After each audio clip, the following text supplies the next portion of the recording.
Hey, what's up, everyone? This is our first chayote. We've never eaten it before, but we're going to prepare it. And chayote is technically a fruit because it has a seed, but it's kind of prepared like a vegetable. So it's like a squash type of fruit. So I peeled off the skin, but you don't have to. But I thought I'd just peel it because this is the first time we're trying it. So I cut off the skin and it was very difficult.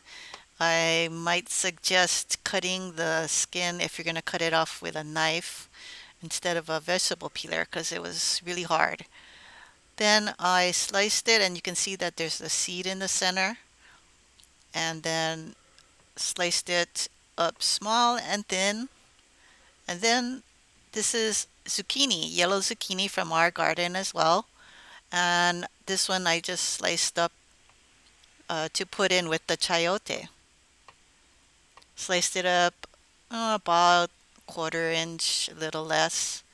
Then I got a pan on medium heat with some olive oil and sesame oil mixed.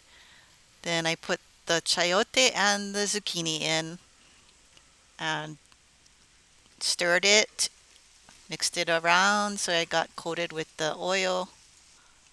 Cooked it for a little bit and then put some pepper and garlic salt. Stirred it a little bit more, covered it so that it would steam a little bit. And right here, I'm trying to place the zucchini directly on the pan so that it cooks um, better because I thought the chayote would cook faster than the zucchini. So here I took the cover off and stirred it, and I'm putting in some onions, white onions. Some of that is from our garden. The chayote has very little flavor, so it picks up the flavor from whatever ingredients you put in your dish. It has a nice crunchy texture to it, and you could even eat it raw. I like its versatility. I finished mine off with a little bit of roasted sesame seeds and ate it as a side dish.